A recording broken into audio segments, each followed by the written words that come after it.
เทพเหมือนแก้วสีน้ำเงินลูกนี้ตอนแรกสดใสงดงามตอนนี้ไหลเข้าอยู่ที่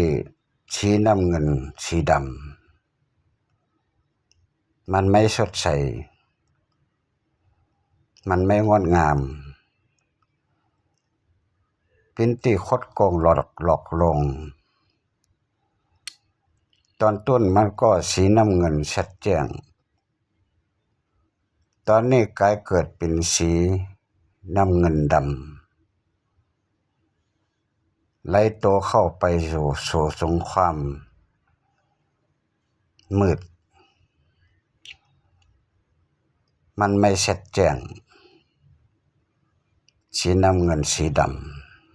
ำเปรียบเทียบเหมือนสีน้ำเงินสีเทาไปมันไม่ชัดแจ้งเหมือนตอนแรกตอนเมื่อชื่อเสียงขึ้นมาก็งดงามชดใช้ชัดแจ้ง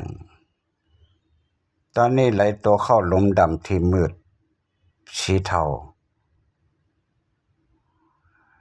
สีน้ำเงินกลายเป็นสีเทาไปเปรียบเทียบเหมือนแก้วสองโลกนี่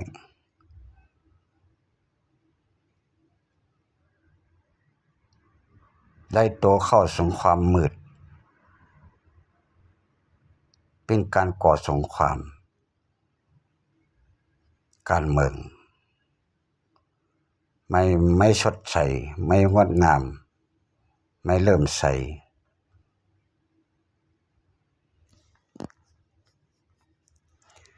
เข้าสู่สงครามมืดเป็นอันตรายกับด้วยสีน้ำเงินประเทศมันไม่ควรเกิดแบบนี้ขึ้นมา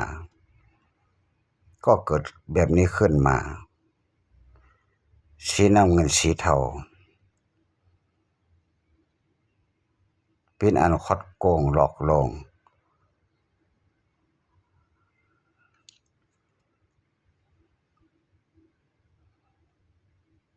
สีน้ำเงินฟอกเงินได้โตเข้าสู่ความมืดไม่ชัดแจ้งไม่โปร่งใส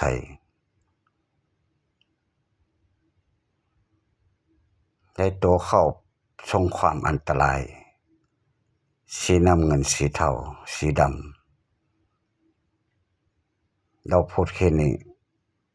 จนการขยายเผยไป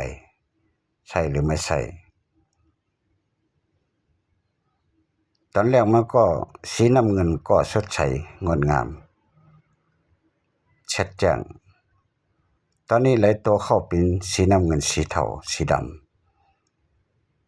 ำมืดกำเศร้าโมหะความตัณหาเกิดขึ้นคดีเขากระดงคดีเขาใหญ่